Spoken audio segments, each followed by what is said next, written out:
الفاتحة لحضرة النبي مصطفى محمد صلى الله عليه وآله وسلم وعلى آله وأصحابه وأزواجه وذريته إلى أرواح جميع مشايخنا وخصوصا إلى روح الشيخ عبد الله العالم العلامة أبي حلهجي وأصولهم وفروعهم أن الله يتغشاهم بالرحمة والمغفرة ويسكنهم في الجنة وأن الله يعيد علينا من أسرار أنوار علوم بركات في الدين والدنيا والآخرة على هذه النية وكل نية صالح إلى حضرة النبي. الفاتحة. أعوذ بالله من الشيطان الرجيم. بسم الله الرحمن الرحيم. الحمد لله رب العالمين الرحمن الرحيم مالك يوم الدين إياك نعبد وإياك نستعين اهدنا الصراط المستقيم صراط الذين أنعمت عليهم غير المغضوب عليهم ولا الضالين آمين. أعوذ بالله من الشيطان الرجيم. بسم الله الرحمن الرحيم. الحمد لله رب العالمين والصلاة والسلام على أشرف الأنبياء والمرسلين سيدنا ومولانا محمد وعلى آله وصحبه أجمعين. سبحانك لا علم لنا إلا ما علمتنا إنك أنت العليم الحكيم ولا حول ولا قوة إلا بالله العلي العظيم. رب اشرح لي صدري ويسر لي أمري واحلل عقدة من لساني يفقه قولي. أما بعد، وبالسند المتصل إلى العالم الألامة الشيخ يوسف بن إسماعيل النبهاني رحمه الله تعالى ونفعنا به وبعلومه في الدارين آمين. وصلنا إلى وعن عائشة أيضا رضي الله تعالى عنها أن رسول الله صلى الله عليه وسلم كان يصلي من الليل 11 ركعة يوتر منها بواحدة فإذا فرغ منها اضطجع على شقه الأيمن. وعن عائشة أيضا رضي الله تعالى عنها قالت كان رسول الله صلى الله عليه وسلم يصلي من الليل 9 ركعات أي في بعض الأوقات. وعن حذيفة بن اليمان رضي الله تعالى عنهما أنه صلى مع النبي صلى الله عليه وسلم من الليل. قال فلما دخل في الصلاة قال الله أكبر ذو الملكوت والجبروت والكبرياء والعظمة. قال ثم قرأ البقرة ثم ركع فكان ركوعه نحوا من قيامه وكان يقول سبحان ربي العظيم سبحان ربي العظيم.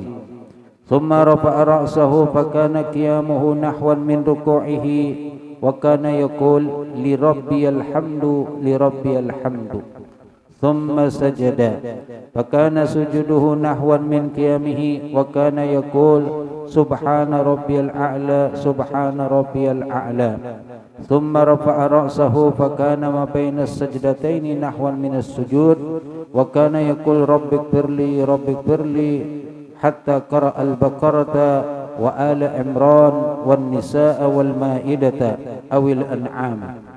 أي أنه صلى 4 ركعات قرأ في الأولى البقرة وفي الثانية آل عمران وفي الثالثة النساء وفي الرابعة المائدة أو الأنعام. والشك فيهما من شعبة راوي هذا الحديث. Masih tentang ibadahnya Nabi Muhammad sallallahu alaihi wasallam, yaitu ibadah selain daripada kewajiban yang fardu, kewajiban yang ditetapkan. Itu ibadah sunnah yang digawi di malam hari oleh beliau. Wa an Aisyah radhiyallahu taala anha, dan diriwayatkan daripada istri beliau yaitu Sayyidatuna Aisyah radhiyallahu taala anha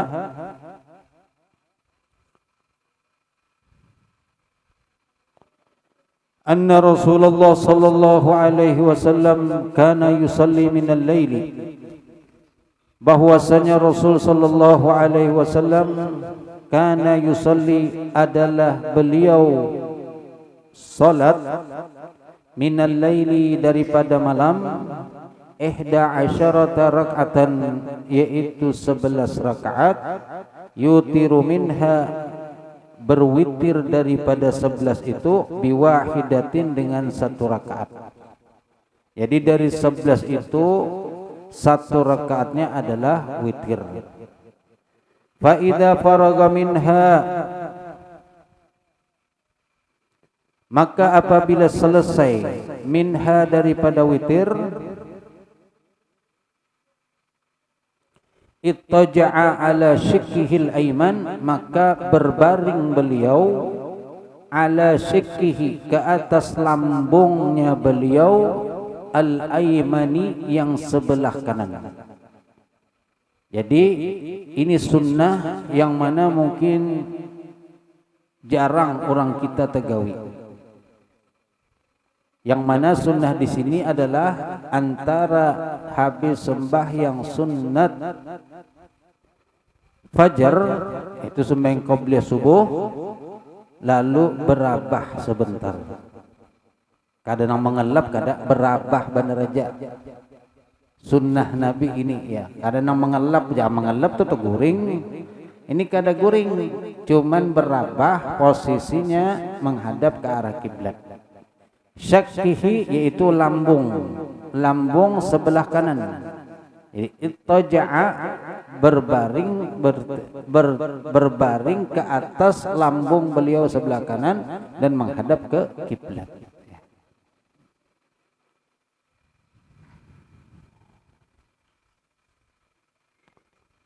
Ihda asyar 11 rakaat. Jadi 3 kata ulama adalah witir, sedangkan yang 10-nya itu adalah tahajud. Ihda asyar yaitu 8 itu adalah tahajud, sedangkan yang 3-nya 2 lalu kemudian 1 itu adalah witir.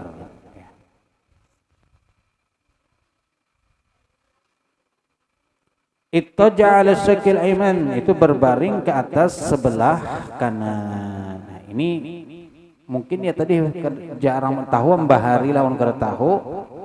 Asa ingat-ingat kada bahari itu ada nang ma'amalakan di Masjid Al-Karamah tuh.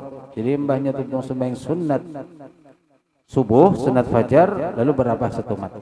Berabahnya di masjid juga. Jadi kalau dilanggar sini berabah setumat, enggak ada, kayak ini posisinya tuh. Kayak orang dikuburakan dalam kuburan, dikuburakan dalam tanah. Posisinya kan menghadap ke arah kiblat, diandap tangan ke bawah. Lalu kemudian membaca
daripada sebagian malam.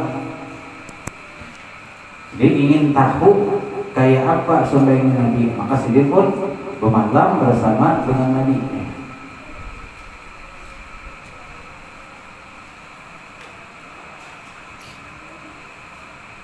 Qala, lalu berkata itu Sayyidina Hudzaifah, falamma dakhala fi shalat, ketika masuk ke dalam sembahyang. Di sini dalam hadis ini menunjukkan sembahyang sunat itu boleh berjamaah. Karena apa? Nabi sini sembahyang dan Sayyidina Hudzaifah mengumpati berjamaah dengan beliau. Falamma dakhala fi shalat, maka ketika masuk ke dalam salat, qala, lalu Nabi mengucap Allahu Akbar. Jadi maksudnya apa? Ini doa iftitah.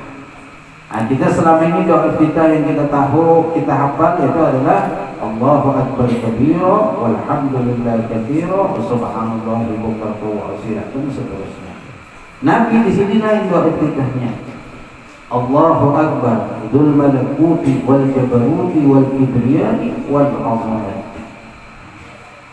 Jadi kalau ada orang membaca doa iftitah lain daripada kita, maka kita jangan protes, karena memang riwayat banyak. Kalau kita melihat orang lain sembahyang berbeda dengan kita, jangan langsung menyalahkan dulu. Siapa tahu memang itu ada dalilnya. Apalagi masalah bacaan itu kan macam-macam, jangan menyalahkan orang lainnya. Allahu Akbar dzul malakut, itu sang pemilik malakut, kerajaan dan kemuliaan, wal jabarut, dan pemilik kekuasaan, wal kibriya, dan pemilik kibriya. Itu pada asal maknanya adalah sombong. Kalau kita ada punya kibriya, tapi kalau Allah, kibriya itu adalah di antara sifatnya Allah. Di dalam hadis al-kibriya'u ridai, adalah sifat tinggi, itu adalah selendangku kata Allah Subhanahu wa taala. Faman akhadahu ini, barang siapa yang mengambil selendangku, maka aku akan memeranginya. Nah, kalau kita kibriya itu artinya adalah sombong, dan kita kata boleh bersifat sombong. Tapi kalau Allah, kibriya itu adalah yang maha tinggi daripada semua makhluk, itu kibriya. Wal azamati, dan pemilik keagungan, yang mana keagungannya tidak terbatas dari segi apapun. Kemuliaan Allah tidak terbatas. Ini pujian bagi Rasul kepada Allah Subhanahu wa taala. Dzul malakuti wal jabaruti wal kibriyai wal azamati. Ini doa iftitah. Lalu setelah itu apa? Qala, lalu berkata pula Sayyidina Hudzaifah, thumma qara'a al-Baqarah. Kesannya kan imbanya doa iftitah langsung Baqarah. Kalau Fatihah-Fatihan ini sudah maklum. Artinya setelah baca doa iftitah, lalu beliau baca Fatihah, lalu kemudian membaca surah Al-Baqarah.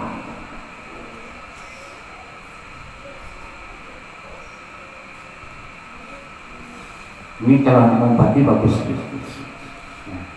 Rakaat pertama membaca Al-Baqarah. Tentu bagi yang hafal Quran. Amunan kada hafal Quran ini nggak kecuali kau pikir dalam Quran. Bayang saya mengikuti Quran. Itu kada bapak. Zumma rakaat, ibarat untuk membaca Al-Baqarah, rukuk Nabi. Pakainya ruku'uhu, dan adalah rukunya beliau nahwan min qiyamihi, seperti semisal daripada berdirinya Nabi sallallahu alaihi wasallam. Jadi tadi surah Al-Baqarah kira-kira kalau kita kirakan sejam untuk membaca, maka rukunya Nabi pun sekitar kurang lebih sejam juga. Kalau kita kira-kirakan ya, berarti sembahyang rakaat pertama sejam, rukunya sejam, 2 jam saja. Wa kana yaqul, dan adalah yang dibaca oleh Nabi, subhana rabbiyal azim, subhana rabbiyal azim. Ini aja yang dibuliti sampai tadi kadarnya ruku itu seukuran berdiri. Kita kan biasa subhana rabbiyal azim wa bihamdi, ada tambahan di riwayat lain ada lagi baca ruku itu banyak. Allahumma laka raka'tu wa bika amantu wa laka aslamtu khasha'a laka sam'i wa basari wa mukhi wa azmi wa asabi wa jami'u mastaghfarat bihi qadami. Itu doa ruku juga. Nah di sini Nabi cuma apa? Subhana rabbiyal azim. Itu aja yang diulangi sampai seukuran dari kira-kira atau kurang sedikit daripada begini. Jadi kalau berdiri sejam, taruh di sini 50 menit atau 55 menit. Okay. Summa rafa'a ra'sahu, lalu kemudian mengangkat kepala, Bapak i'tidal, pakana qiyamuhu, dan adalah i'tidal, itu berdirinya Nabi dengan i'tidal, nahwan seperti min ruku'ihi pulang. Wa kana yaqul, dan adalah membaca Nabi li rabbiyal hamdu, li rabbiyal hamdu, itu aja yang diulangi dalam i'tidal, li rabbiyal hamdu, li rabbiyal hamdu, li rabbiyal hamdu, kira-kira sekitar 50 menit pulang. Jadi kurang dikit-dikit, asalnya sejam 60 menit, lalu kemudian rukunya 55 menit, i'tidalnya 50 menit. Summa sajada, imbah i'tidal lalu sujud, fakana sujuduhu nahwan min qiyamihi, dan adalah sujudnya seperti min qiyamihi pulang. Kalau kita samakan berataan sudah berapa jam ini? Al-Baqarah sejam, ruku sejam, i'tidal sejam, sujud sejam, 4 jam sudah. Kalau kira-kira ya. Wa kana yaqul subhana rabbil a'la, subhana rabbil a'la, dan adalah beliau membaca dalam sujud itu beliau subhana rabbil a'la, dibuliki dulu subhana rabbil a'la, subhana rabbil a'la, subhana rabbil a'la, subhana rabbil a'la. Summa rafa'a ra'sahu, lalu bangkit mengangkat kepala beliau, bahkan mabaina sajdatain, dan adalah yang antara dua sujud, nahwan seperti min sujud, kayak sujud dia pulang. 5 jam sudah hingga tutup awalnya. Wa kana yaqul rabbighfirli, rabbighfirli, itu aja yang dibaca. Makanya mungkin sembahyang tarawih kalau cepat ambil gini kan mantap. Ya. Sembahyang tarawih bismillahirrahmanirrahim, alhamdulillah, amin. Baca bismillahirrahmanirrahim, nun, Allahu akbar. Sebutin ayat saja, enak baca ulang. Oh, kita pulang, Yasin. Mau tahajud sudah, tanya Yasin, Allahu Akbar. Tahajud mau berang. Alif Lam Mim. Alif Lam Mim mana nih? Amal Al-Baqarah 2 jam. Tapi Alif Lam Mim, Allahu Akbar.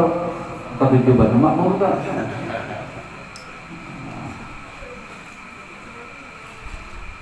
Rabbil firli, itu bacaan dalam sujud, duduk antara dua sujud. Itu sujudnya tadi sudah ada, subhana rabbil a'la.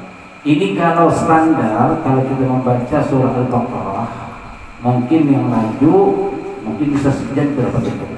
Karena surah Al-Baqarah itu kan kalau di Al-Quran yang biasa 2 juz setengah. Kalau sejuz itu setengah jam kawan, berarti 2 juz setengah ini insya Allah sejam kawan.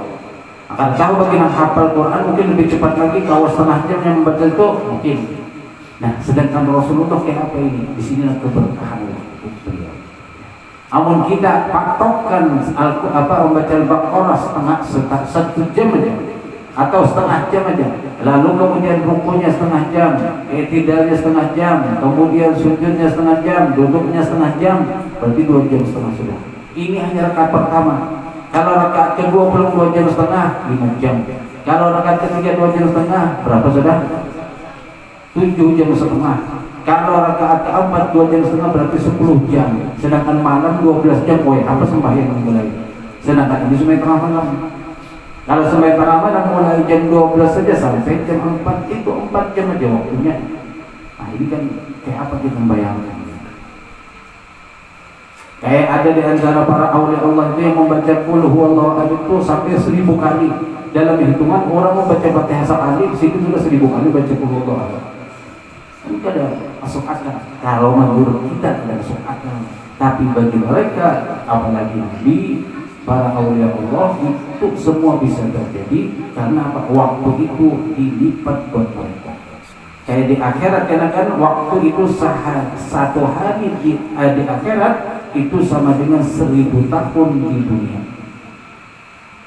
Ka'alfi sanatin, seperti 1000 tahun di dunia perbandingannya. Hatta qara'at, sehingga Nabi membaca Al-Baqarah, itu rakaat pertama, wa Ali Imran rakaat kedua, wan Nisa rakaat ketiga, wal Maidah rakaat keempat, awil Al-An'am, atau rakaat keempatnya adalah Al-An'am. Jadi syak ragu-ragu orang perawinya. Annahu sholat, yaitu bahwasanya Nabi sholat 4 rakaat, 4 rakaat. Qara'a fil ula, membaca di rakaat pertama Al-Baqarah, wa fil tsaniyati, sedangkan di rakaat kedua Ali Imran, wa fil tsalitsati rakaat ketiga An-Nisa, wa fil rabi'ati Al-Maidah awil An'am. 4 rakaat, surahnya panjang-panjang berapa? Kira-kira ada anak-anak praktek apa? Mungkin pernah dulu belum kisahkan ya, sembahyang apa namanya? Jadi tadi Hadramut ini sembahyang gerhana. Sembahyang gerhana itu kan ada beberapa cara. Di antara caranya adalah dengan 2 kali ruku. Jadi takbir lalu baca Fatihah. Imam itu baca surah. Lalu berdiri baca Fatihah ulang, lalu baca surah ulang. Itu hanya sehitung 1 rakaat. Nah, dipraktekkan salah satu ulama di Hadramut sana. Jadi sembahyangnya dengan cara itu. Sembahyangan Allahu Akbar, lalu baca Fatihah. Setelah baca Fatihah, maka yang dianjurkan memang ini surahnya. Al-Baqarah pertama, baca surah Al-Baqarah. Begitu ruku, setelah ruku lalu kemudian baca Fatihah ulang berdiri, lalu kemudian baca surah, yaitu dari surah An-Nisa, Ali Imran. Begitu rakaat bangun ruku sujud, lalu kemudian duduk sujud, lalu berdiri ulang untuk rakaat yang kedua. Di rakaat keduanya baca Fatihah, setelah Fatihah baca surah, lalu kemudian surahnya An-Nisa. Ruku, ibarat berdiri pulang baca Fatihah, habis baca Fatihah lalu kemudian baca surah pulang. Lalu yaitu tadi bacanya surah Al-Maidah. 4 macam yang dibaca. Ibadutun, salam, lalu kemudian beliau berpaling ke belakang. Sekali berpaling ke belakang, makmumnya habis berdiri. Pas salam, assalamualaikum, salamnya habis, dan tinggal seikung lagi ada nama. Untung salam, tapi takut sidin, manaan orangnya di sidin. Bukan sudah diberi. Kenapa tadi?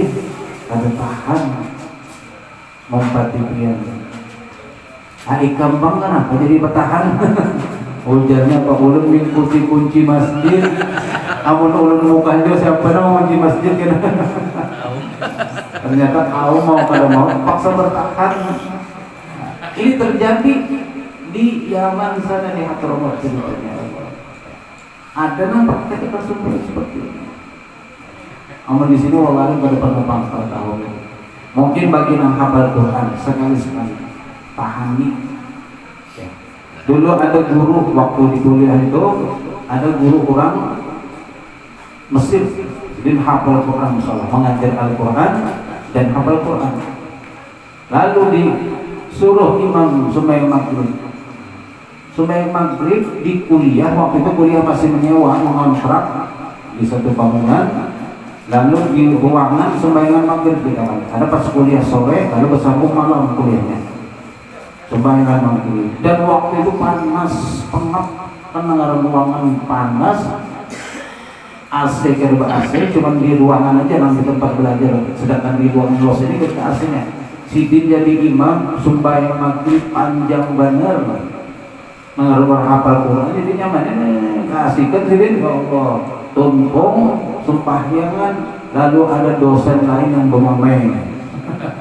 dari kesidin oja sidin bahasa itu ittaqillah jadi pujian kesidin orang-orang formal sampai pujian nya sama-sama dosen ittaqillah artinya Allah ini bahasa ittaqillah takut kepada Allah kamu ikam hafal nyaman nikmat kita yang dilakukan kepanasan lawan lo sebenarnya sini tertawa aja nanti tahu tertawa aja pada saya karena ya itulah orang-orang alim seperti itu asik kalau mereka kalau kita yang di belakang ini nah apa kalau kami yang woi apa tuntung woi apa tuntung hadang-hadang الفاتحة لما شهد هوة البرية ومن شهد هذه النية من صلاة الصوفية أن الله تبشرهم بالرحمة والمغفرة وأن الله بجير عليه يبلغنا كل أمنية ويحفظنا من كل أذية ويرزقنا الحس والمعنوية ويصلح جهازنا وبلاد الإسلامية ويصلح عمل الدين والعاقبة والذرية بجاه سيدنا محمد خير البرية صلى الله عليه وسلم الفاتحة Ya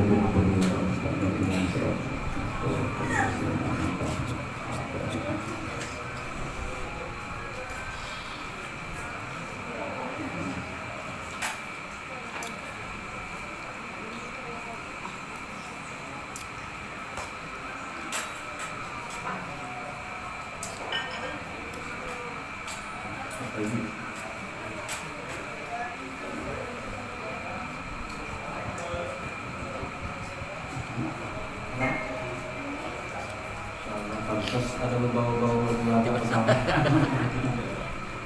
alam bau lupa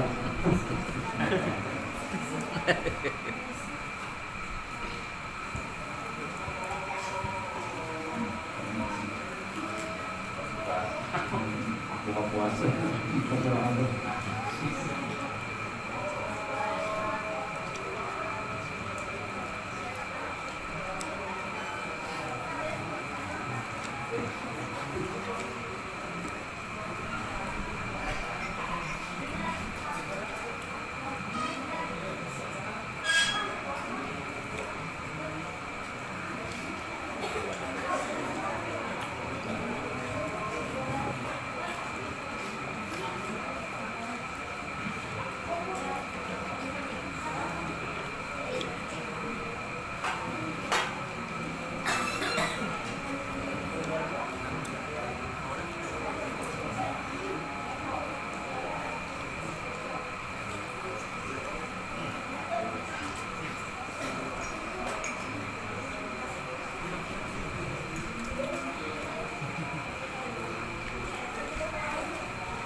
dapat coklat beratan di wataknya soalnya masih menangani karena kalau sebutin aja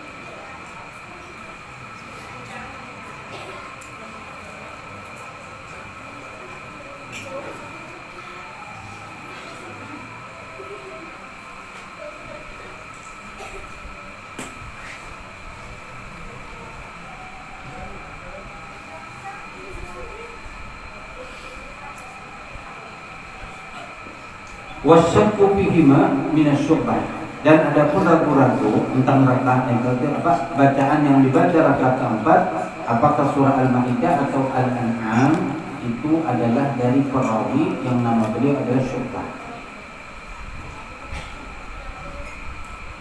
Syu'bah wasyakku fihima. Ada pun ragu-ragu pada kedua surah itu, apakah Al-Maidah atau Al-An'am yang dibaca pada rakaat keempat, yaitu daripada si beliau yang bernama Syu'bah, rawi hadal hadis, periwayat ini hadisnya.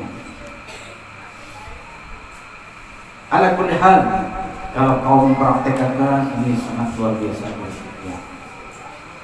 Tapi kalau kata kawa, ya setidak-tidaknya kita tahu oh ternyata Rasulullah itu sholatnya seperti ini, sehingga kita pun ada keinginan karena cinta kita kepada Rasul berusaha untuk mengobati, walaupun kata kawa seperti Rasulullah sallallahu alaihi wasallam.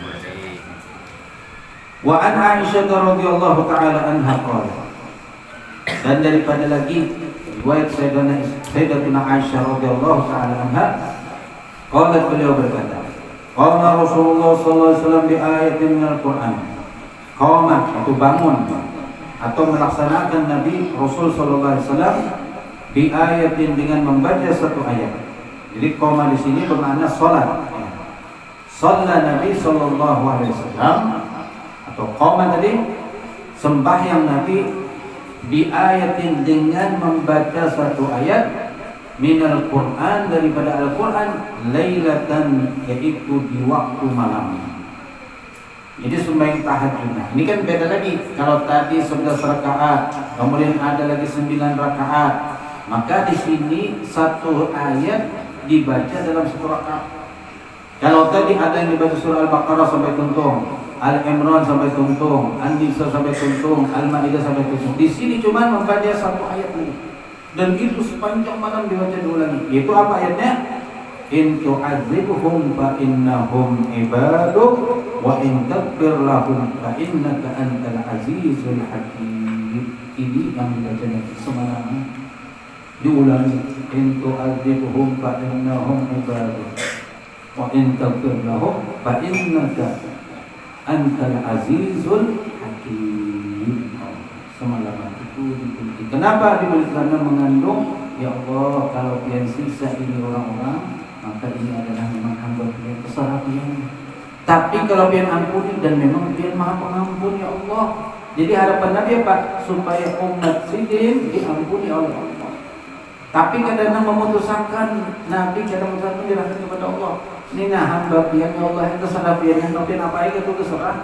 Tapi kalau pian ampuni, dan memang pian itu maha pengampun, maka apa? Kalau ini kita tuh berpendel orang tua berjuang untuk diplomasi, kada langsung minta ampunan, tapi caranya apa? Kami ini memang salah, tapi kalau memang diampuni dan memang pintu orang pengampun orangnya, tak angkat orang terpuji, begitu, tak ampun itu gitu.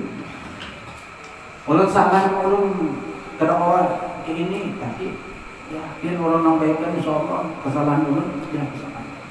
Inilah yang diulang-ulang Rasulullah SAW sampai tuntung dalam satu rakaat itu.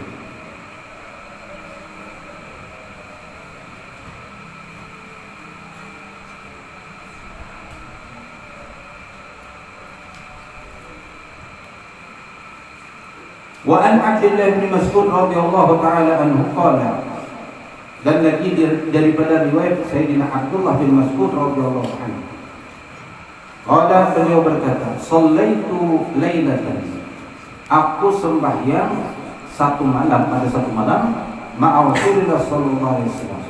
Jadi berapa hadis yang menunjukkan sembahyang sunat sahabat berjamaah lawan Nabi. Maka ini menunjukkan kebolehan sembahyang sunat selain daripada dua sunat yang dianjurkan berjamaah, yaitu sembahyang hari raya lawan sunat hari Idul Fitri. Itu kan sunat tapi dianjurkan berjamaah. Lawan Ramadan ini juga ada yang mengatakan dianjurkan jamaah. Nah, tapi selain itu kalau ada sembahyang sunat juga berjamaah, boleh kada? Boleh. Selama kada timbul anggapan bahwasanya karena ini wajib, maka ini tinggalkan, jangan digawe berjamaah. Sembahyang hajat kita kan berjamaah. Kada apa-apa silakan, walaupun anjurannya keredah, tapi kalau digawe dan seperti sebagaimana sahabat berjamaah Nabi. Tapi kalau ada anggapan amun supaya hajat itu harus wajib berjamaah, kalau berjamaah atau boleh dia orang kita kan misalnya nyawa padakan, maka ini tinggal berjamaah, jangan lagi sembahyang ada berjamaah masing-masing saja. Anak pulang haji kalau sebagian lagi sembahyang jamaah, cukup mencukupi orangnya amplop duit sembahyang ambil di rumah masing-masing. Itu lebih nyaman juga. Tapi kalau ada anggapan tahuan aja berapa itu sembahyang hajat itu sunnah dan berjamaahnya itu sunnah, nah sembahyang sorongan kah boleh, sembahyang berjamaah nggak boleh. Memang bagusnya kalau dulu itu, nih, ini berapa itu namanya 100 isi setiap amplop 50.000 kalikan 100 berarti berapa? 5 juta. 5 juta suruhnya sembahyang hajat, minta sembahyang hajat menggunakan pulang haji, jadi 50. Itu lebih mantap. Tapi kalau anak di awal, kita apa dua? Cukup pemuda sejuta aja, nukar ayam seikong, disuir-suir, udah jadi nasi sup. Awal orang kampungan itu kan hemat ya. Lalu ada Sayyidina Abdullah bin Mas'ud. Falam yazal qa'iman, dan senantiasa Nabi berdiri masih terus berdiri. Hatta sehingga ada Sayyidina apa?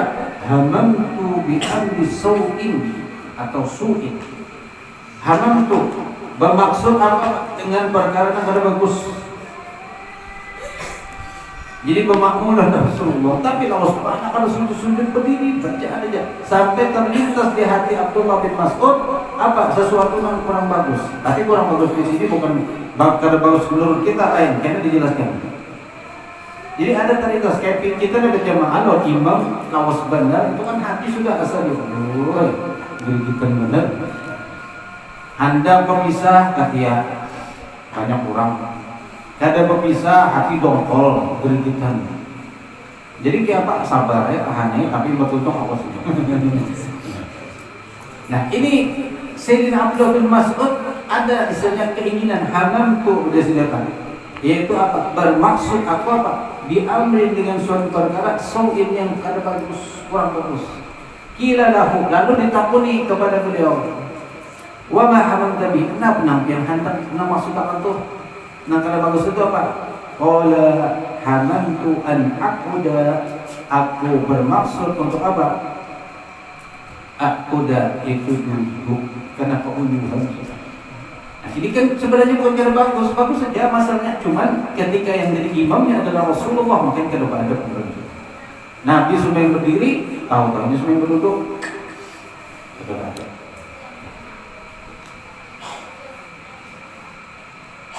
Hamamtu an aquda, duduk bila salat dan kalau sembahyang lagi duduk pokoknya ambil sudah bisa. Ini kan buruk sudah untuk Rasulullah itu sudah kada adab namanya. Wa'ada an-nabi sallallahu alaihi wasallam, dan meninggalkan Nabi biar aja sembahyang aku duduk. Keinginan yang istilahnya sudah tercela untuk lawan Rasulullah sallallahu alaihi wasallam.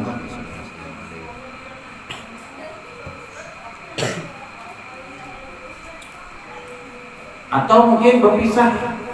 Nabi serongan sembahyang sidin berpisah lalu beliau salam serongan mufarakah dalam keinginan sidin.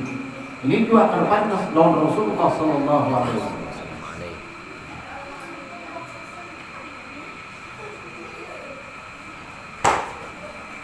Lalu di sini kata Imam Nawawi.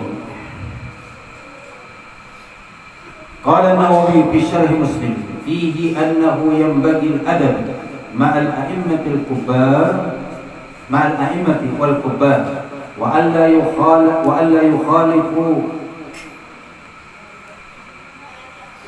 yukhalifu bi fi'lin wala qawlin ma lam yakun haraman. Sebagaimana ada para sahabat dengan Nabi di sini. Sayyidina Abdullah bin Mas'ud tadi ada keinginan, tapi kada sini gawi, hanya ada keinginan. Ini melawani daripada apa? Melanggar daripada Rasulullah itu sudah ada. Lalu istinbat ulama, begitu juga kita, adab kita dengan orang-orang yang saleh, orang-orang besar, para aulia, maka seyogyanya jangan melawan. Kada pantas. Selama apa yang dilakukan oleh beliau, apa yang digawi atau diperintahkan oleh beliau kada bertentangan dengan syariat, maka jangan melawan. Kenapa? Kalau sudah kita melawan dengan para aulia, para sholihin, para orang-orang besar, ini sama kita makom dengan kada beradab dengan Rasulullah SAW. Sebagaimana sahabat kada wani dengan Rasulullah, dan para ulama adalah pewaris Nabi. Al-ulama'u warasatul anbiya. Maka bagaimana adabnya sahabat dengan Nabi, begitu juga adab kita dengan para ulama. Jadi ya, selama kada bertentangan dengan syariat, usahakan jangan melawan ulama. Ini Imam Nawawi memberikan komentar.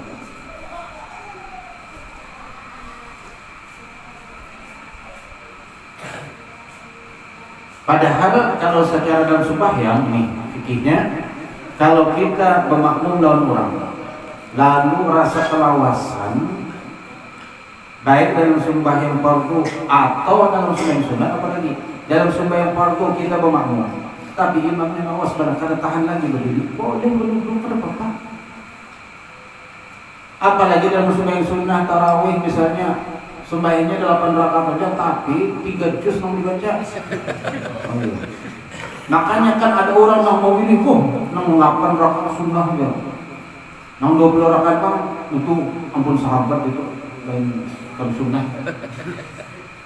Tapi 8 rakaatnya, nang 8 rakaat nang memang punya sunnah adalah membaca Qur'annya panjang, kada masuk iman, kuat kada. Ini memang pada dasarnya alasan sunnah, tapi mencari nyaman-nyaman. Hendak nyaman-nyaman aja 8, Qul ahad itu 4 contoh. Coba kalau nang buju-buju nang sejus 8 rakaat, kalau 3 juz atau 4 juz bagi 8 berapa? Sekali rakaat itu baca kuat kada? Nah kalau kuat ya 8 rakaat. Tapi kalau ada juga ya kalau Bapak 20. Ada 8 rakaat sebenarnya ada masalah, silakan. Angkat 7 8 rakaat oke. Angkat 7 3 rakaat 4 rakaat saja silakan. Tarawihnya 2 rakaat saja silakan. Ada tarawih pun silakan. Apa itu masing-masing. Faedahnya kembali kepada masing-masing dua. Nang perlu kita ini perlu kepada Allah. Allah kan perlu dengan ibadah kita. Walaupun kan sembahyang pun Allah kan apa juga. Tapi ini memang kewajiban kita, harus kita tunaikan. Lalu ditambah dengan sunnah-sunnah. Nah ini adab ya.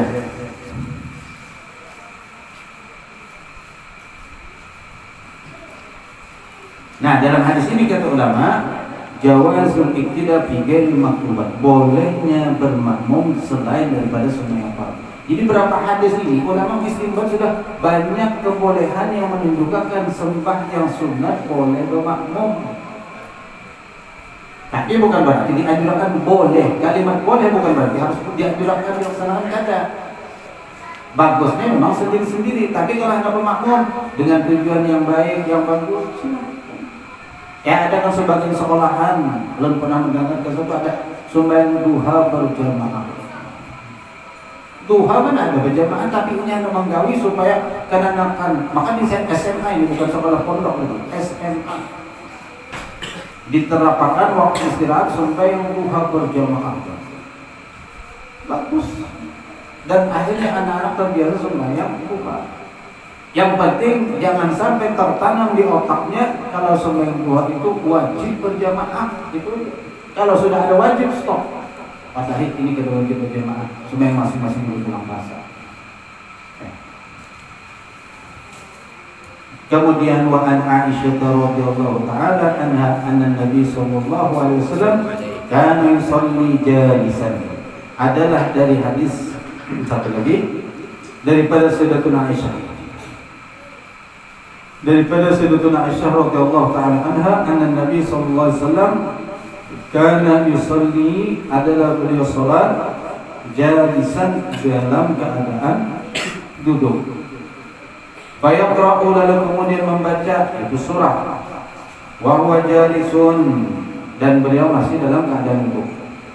Fa'idha baqiya, apabila tersisa min qiraatihi, daripada bacaan surah tadi itu, qadra seukuran ma yakunu, sesuatu yang ada 30, 30 atau 40 atau 40 ayat. 40 ayat dan 40 ayat. Yasin berapa surahnya? Berapa ayatnya? Berapa? 83. Jadi kalau kita bayangkan Nabi misalnya membaca surah Yasin, lalu dalam posisi duduk, duduk, Yasin, sampai di ayat yang ke-50, berarti kan sisa 30 lagi. Maka di sisa 30 ini apa? Nabi berdiri. Ya. Qama lalu bangkit, faqara'a lalu membaca, wa huwa qa'imun. Berarti cara seperti ini boleh. Duduk, membaca asa para kuat sudah. Tinggal dikit ayatnya, kan hafal Quran misalnya sudah. Yasin tadi 83. Lalu kemudian setelah 50 ayat 50, 30 ini kuat berdiri, habis. Berdiri, jadi 30-nya itu dibaca dengan keadaan berdiri. Lalu imba itu hanya ruku, tsumma raka'a, kemudian ruku, wa sajada. Tsumma sana'a, kemudian melakukan ulang rakaat tsaniyah pada rakaat yang kedua, misla dzalik, seperti itu juga. Ini kalau misalnya kada tahan berdiri sebagian ayat kada tahan, maka semanggalnya barang tabarak berapa surah ayatnya? 30.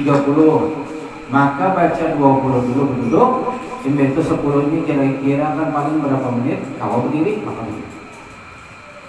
Itu kita rukunya kan mau pada berdiri itu berduduk, karena kalau kita fikir itu kalau kita membaca berdiri maka rukunya bisa berdiri juga.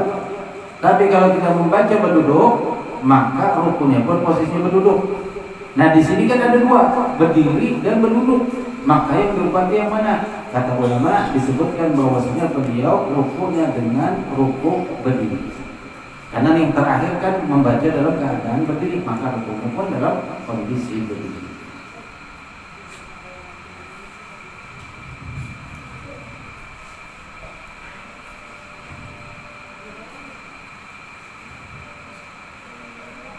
Tsumma qala wa an Abdullah bin Syakir wallahu a'lam bishawab.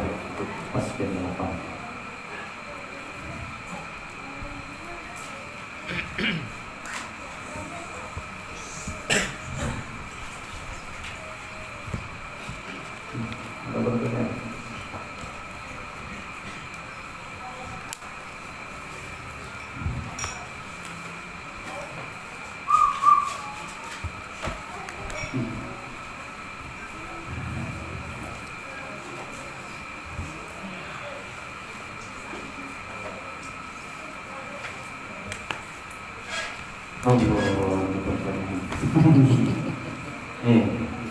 Apa hukumnya memainkan alat musik gitar, dan apa hukumnya mendengarkan lagu yang ada musik gitar?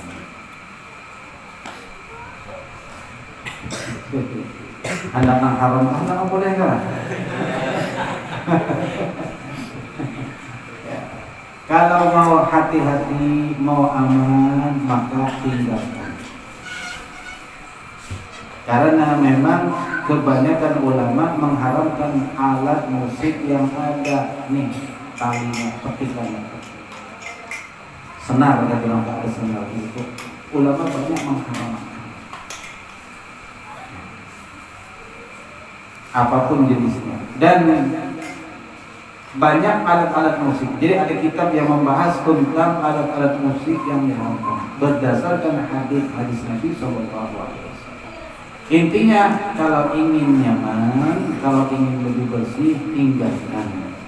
Kalau hobi dulu main gitar, tinggalkan gitar, jangan langsung bertahap sedikit-sedikit. Biasanya pagi, siang, malam main gitar, maka kurangi dulu. Malamnya kada main gitar, siangnya kada main gitar, paginya kada main gitar, kurangi. Sehari, 2 hari sampai akhirnya bisa aja, cuman adat umum. Kalau hukumnya memang kebanyakan ulama mengharamkan, tapi walaupun ada juga yang membolehkan. Makanya kan ada pemain musik yang Islam, Muslim, tapi pemain musik. Bang Haji Roma Irama. Ini kadang menjadikan dalil katanya. Artinya mereka sekali berbeliau itu tentu ada pegangan seorang ulama yang mengatakan boleh. Lalu sini tetap melanjutkan. Dan selama ini Bang Haji tetap aja terjenong pada haram Bang Haji itu. Paling orang-orang yang ada yang keras. Dan terakhir Bang Haji sudah jadi imam, jadi khotib gitu. Jadi sembahyangnya dengan bacaan seperti lagu dangdut. Ala kulli hal kata Bapak itu akan ya selingan aja. Tapi kalau masalah alat musik itu ada kitabnya tersendiri, pembahasan sendiri tentang keharaman. Itu yang bisa disampaikan. Kalau mau hati-hati tinggalkan itu ya, lebih nyaman. Da'ma yuribuka ila ma la yuribu. Tinggalkan sesuatu yang meragukan dan pindah kepada yang yakin. Itu aja. Ini hadis. Da'ma yuribuka ila ma la yuribu. Tinggalkan sesuatu yang meragukan kepada yang tidak meragukan. Lalu kemudian apa hukumnya menggantungkan tasbih di leher atau di hulu karena niat dengan harap malaikat selalu memintakan ampun selama tasbih ada di badannya. Terima kasih atas jawabannya. Mudah-mudahan kita sekerasaan selamat di dunia dan di akhirat. Memang mungkin pian pernah mendengar ada seorang ulama yang berdapat dengan Nabi, lalu minta kepada Nabi, ya Rasulullah, ulun ingin mendengar dari mulut pian langsung, segar di sini, fresh, langsung dari mulut pian. Amalan yang ulun amalkan. Lalu Nabi memberi amalan, yaitu minum kopi. Selama di muntung ada bekas kopi, maka malaikat memintakan ampunan. Pernah kalau mendengar? Yang kedua yaitu adalah tasbih, membuat tasbih alat untuk berzikir. Terserah tasbihnya kau ke kayu apakah, kayu galon kan apakah itulah. Yang jelas dibikin dasar berzikir, dijadikan alat untuk berzikir kepada Allah. Dan walaupun kalau dipakai tapi dibawa kemana-mana, maka di situ juga malaikat memintakan ampun. Jadi bahan tasbih di dalam kantong itu walaupun kalau terpakai itu, kalau tadi menurut ini maka dimintakan oleh malaikat ampunan. Yang kedua. Lalu kemudian mana tasbihnya kayak apa? Lalu digalongakan bang. Kalau niatnya tasyabbuh, menyerupai, ini kan ada tasyabbuh. Kalau kita di itu melihat bubuhan apa namanya itu? Buddha apa namanya? Biksu. Biksu nong bakal kalung tasbih. Nah ini kan makanya orang-orang Wahabi itu sangat keras memadahkan bid'ah. Kenapa ada kemiripan ke sana? Jadi supaya kita aman, jangan dikalungkan. Andai kata dikalungkan, jangan ditampaikan. Bontok di loku. Nggak ada aku bikin. Gerong tahun berarti. Maka sembunyikan atau ada di kantong aja. Jadi kita niat tadi, karena ada tadi kan riwayat seorang ulama yang bertemu langsung, maka kita mengamalkan itu. Walaupun ini kan dalam ilmu fikih terkawat, mimpi itu orang dijadikan hujah. Tapi ya silakan aja mengamalkan. Bukan sesuatu yang tertolak juga ada, insya Allah dapat aja pahalanya. Amalkan silakan, cuman jangan terlalu simpan tasbih. Nah kemudian ada tasbih digital ulang, wah ini kan sama canggih. Asalnya tasbih bahari itu plastik, itu ada kayu kauka, kayu ulin, kayu. Semalam malam di Sebarang di hadiah tasbih. Kayunya berapa macam dan tasbih itu mungkin warna-warni, ada berapa kayu. Habib siapa tuh kalau gitu? Nama Sebarang yang Habib cucunya Habib Usman. Sebarang sih? Mahdi. Nah, beliau memberikan hadiah tasbih. Kayu macam-macam, masya Allah. Kayu takuni, kayu apa? Ingat sama di sini bertanda, ingat lagi ngarannya. Ya tanya kayu kauka, kayu gading, ada. Ini bagus ke Bapak, silakan dengan niat tujuan tadi mendapatkan doanya malaikat. Cuman sekarang ini kan ada tasbih digital. Tasbih digital ini sebagian ada yang mengatakan kalau kita mau berpikir lebih baik dari benda yang diciptakan oleh Allah pada dasarnya, kayak kayu, batu atau jenis itu. Karena ini nanti akan jadi saksi ketika di akhirat. Tapi kalau misalnya Pak Ulun amun tasbih rancak ke kubur, ingat lagi berapa? Apa sampai mengantuk Pak kalau dipikirnya? Lalu diingatkan lagi. Nah kalau pakai digital kan ada terus angkanya, maka ya dapat pasti. Jangan terlalu dipersulit orang beribadah, biar aja orang beribadah. Selama ini mau beribadah itu sudah alhamdulillah. Orang kada beribadah meninggalkan maksiat itu sudah alhamdulillah. Nih datang pelanggar, kata upat mendengarkan, oh ini asik sorongan lah ini, kenapa? Itu sudah alhamdulillah. Kata upat maksiat duduk di luar, dibandingkan yang duduk di luar maksiat, maka di sini duduk pada itu sudah alhamdulillah. Kata mendengarkan, kata bapak-bapak bawahnya, cuma orang, dihitung orang lewat berapa itu.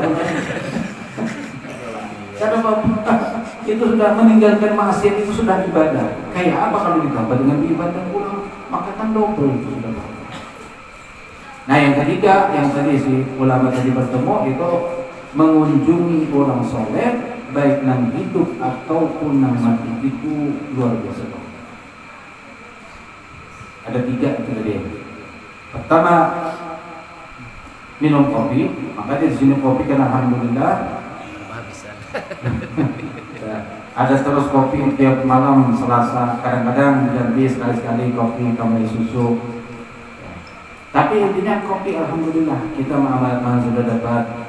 Kemudian yang kedua tasbih, insyaallah tasbih yang dia berataan, karena tasbih ini murah meriah saja. Yang 10.003 ada juga. Kemudian yang ketiga berelam pada orang soleh. Itu baik yang sudah meninggal itu ziarah ke kuburnya, atau orang masih hidup datang berelam. Maka ini apa ganjarannya ketiga itu? Ingat di kitab, ada di kitab dari kitab Tazkirun Nas Al-Habib Tazkirun Nas Al-Habib Ahmad bin Hasan Al-Attas. 3 macam itu untuk jawaban yang tentang tasbih. Tadi usahakan kalau usah bergantung lah, walaupun ya boleh-boleh ya. Cuman kan kita ini ada penyakit ria.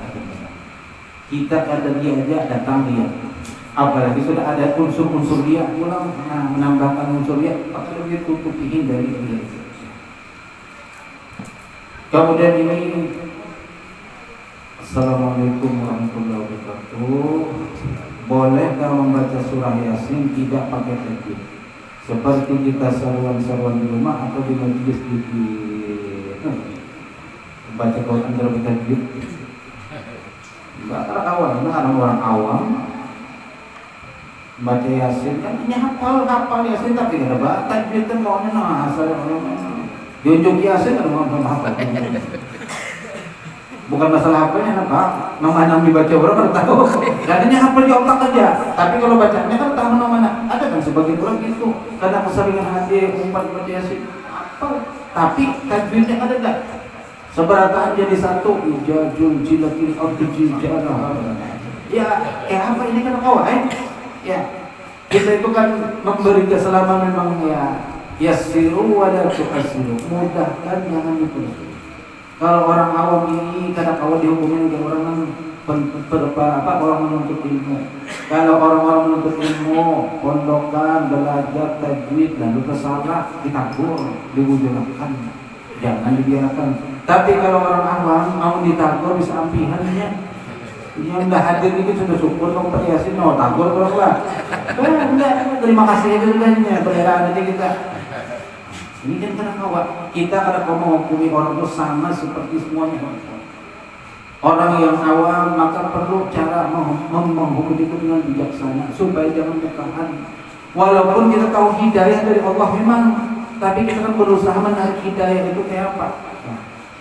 Kayak ada cerita di Arab itu, orang ini kan sudah rajin ke masjid, lalu umat beramalan, beribadah segala macam. Datang buat Wahabi, oh ini bid'ah, ini pendapatnya macam-macam, ini salah. Lalu nang di masjid dia apa jenis ini? Apa? kami ini sudah dalam masjid beribadah, kenapa disuruh keluar ke masjid pulang kan? Atau boleh pulang ke asal kami? Artinya sudah bagus nih, tahu-tahu datang ini bid'ah, ini salah, ini haram, dikit-dikit bid'ah padahal dia mereka sudah mau ke masjid, alhamdulillah, mau hadir majelis, alhamdulillah. Karena kan tujuan kita itu mengajak kepada Allah, mengajak bukan mengejek, itu loh dakwah. Menyeru bukan menyariki, itu dakwah. Jadi kalau memang sudah alhamdulillah. Nah, mengenai masalah baca tajwid, kalau memang orangnya pada awal sudah paham misalnya, ya orang-orang ini lagi sudah.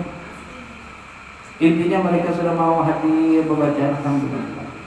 Iya, memang kadang kita mendengar jualan Allah, ya apa? Apalagi maaf, bebinian ibu-ibu nongkrong. Apa? Ilat sudah kenapa dia pakai lagi? Apa jangan ilatnya sudah keras kaku? Kenapa dia pakai? Jadi biarkan aja jangan apa-apa sudah. Lain kalau ini anu belajar, tapi kalau sudah tahu aja tadi kalau dipraktekkan makanya jangan sampai seperti itu. Terutama pondokan, jangan sampai mengajinya kurang bagus, tajwidnya terutama.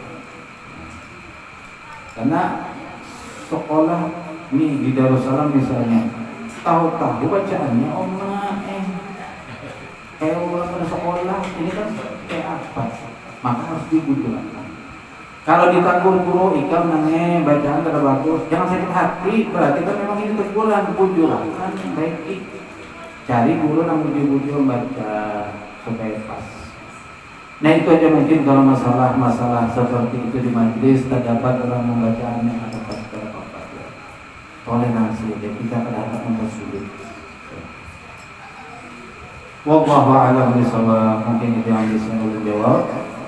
Mudah-mudahan bermanfaat dan semoga majelis kita diberkahi oleh Allah Subhanahu wa taala dan semoga ilmu yang kita baca, yang kita dengar, yang kita tahu bisa diberikan oleh Allah untuk kita mengamalkannya, dimudahkan dalam mengamalkannya dalam kehidupan kita. Jikalau tidak bisa mengamalkan, semoga niat kita mengamalkan sudah diberikan jalan oleh Allah pahalanya untuk kita seberataan, dan semoga majelis ini tetap jalan lancar sampai nanti yang ditentukan oleh Allah Subhanahu wa taala. Dan semoga juga kita yang hadir majelis diampuni oleh Allah dosa-dosa kita, dimudahkan segala urusan kita, digampangkan, dikabulkan hajat kita, dan bagi yang belum bisa hadir semoga dimudahkan oleh Allah untuk bisa berhadir, dan bagi yang belum tergerak hatinya semoga digerakkan oleh Allah untuk bisa hadir bersama-sama dalam majelis Islahul Ummah. Amin ya rabbal alamin. Wassallallahu ala sayyidina Muhammadin wa ala alihi wasallam. Mohon maaf kalau ada salah dan hilaf. Bismillahirrahmanirrahim. Rabbana anfa'na bima 'allamtana. Rabbi 'allimna alladhi yanfa'una. Rabbi faqihna wa faqih anna wa qarrabat lana fi dinina ma'al kutri sawadaka. Rabbi wafiqna wa wafiqhum lima tarqadi qawlan wa fi'lan amana. وارزق كل حلالا دائما وأكلنا أتقياء لنا نحظى بالخير ونقى كل شر. ربنا أصلح لنا كل الشؤون وأتنا بالرضا منك العيون. رب عنا ربنا كل الطيور قبل أن تأتينا رسل المنون. واغفر واستر أنت أكرم من ستر. وصلاة الله تغشى المصطفى من إلى الحق دعانا والوفاء بكتابه من الشفاء وعلى آل الكرام الشرفاء وعلى صحبه اللهم اهدنا بهداك واجعلنا ممن يسارع في رقاب ولا تولنا وليا سواك ولا تجعلنا ممن خالف امرك وعصى. وحسبنا الله ونعم الوكيل نعم المولى ونعم النصير ولا حول ولا قوة إلا بالله العلي العظيم. وصلى الله على سيدنا محمد وعلى آله وصحبه وسلم والحمد لله رب العالمين.